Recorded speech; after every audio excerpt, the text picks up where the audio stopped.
Based on the strategic options that have been formulated, based on the strategic options that strategic analysis has formulated, we decide on choosing one of those options,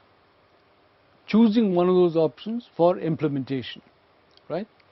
Now, how do we choose a strategy? How do we evaluate a strategy? We evaluate it on the basis of feasibility, acceptability, downside risk, and upside potential.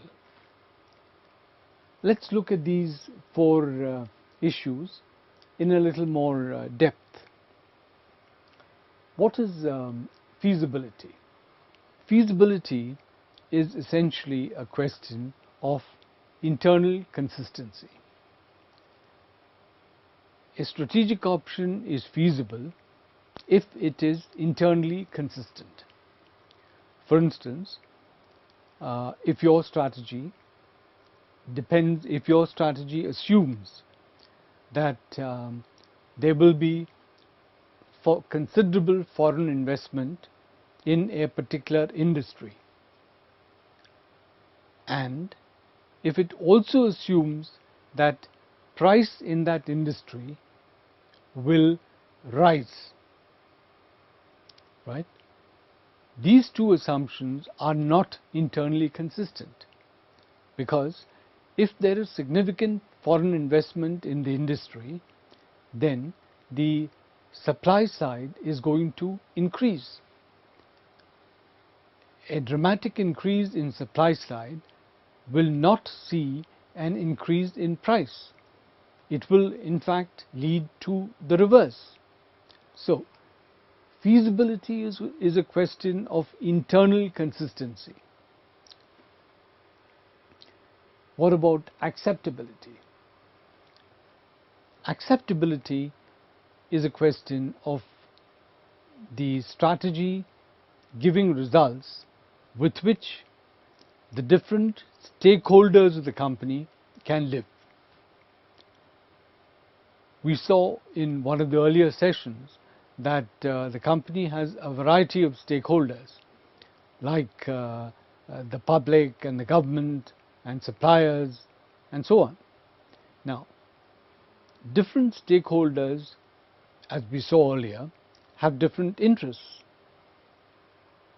The strategy, the strategic choice, that is, the strategy which ultimately has been chosen, should be acceptable to as many stakeholders as possible, and certainly it should be acceptable to the critical stakeholders. Then there is the question of downside risk. Now, what's downside risk? Downside risk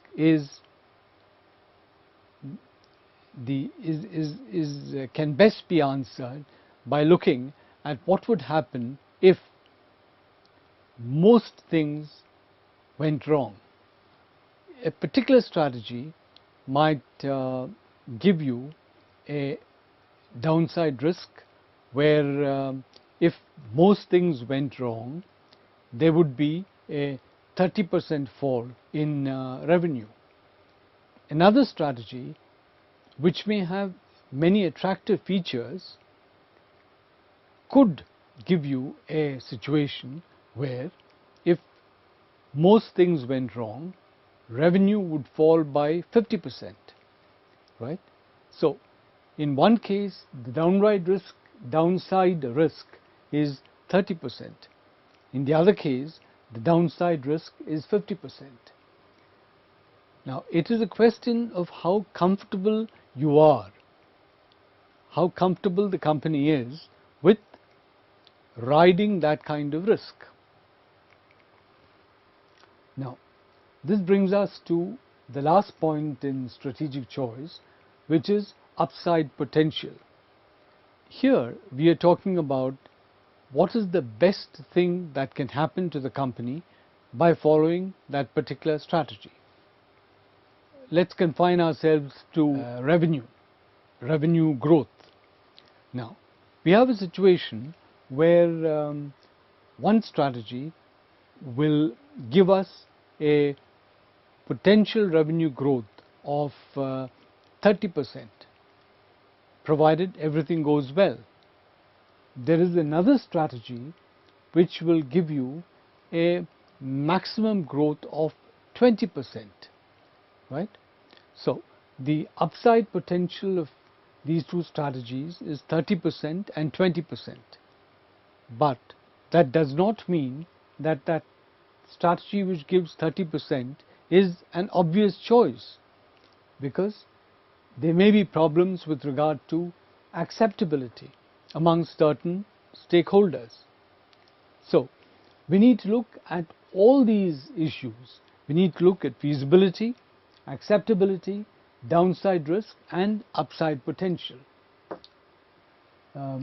GE has helped us in strategy formulation by coming up with this very attractive model where different businesses are put into different cells based on their business position and industry attractiveness. For instance, let's look at a company like ITC. Let's look at the hotel industry. So, we look at industry attractiveness. How attractive is the hotel industry? Would you say attractiveness is low, medium or high? That's one. Then you look at the other axis, business position. That is, what is the position of ITC in the hotel industry? Is the position high, medium or low? This is the position of ITC in the hotel industry. So, based on these two indicators, the different businesses of the company are slotted into different cells. Now, you will see here that there is a diagonal across the middle, right, which is selective investment, selective investment and selective investment. If the industry attractiveness is low, but your company has a good business position in that industry, you would consider selective investment. If both are medium, you would consider selective investment.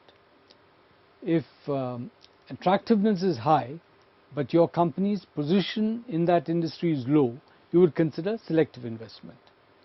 That's really the dividing line.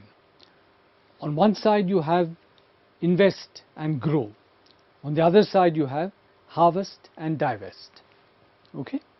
So, this helps us to decide on corporate strategy.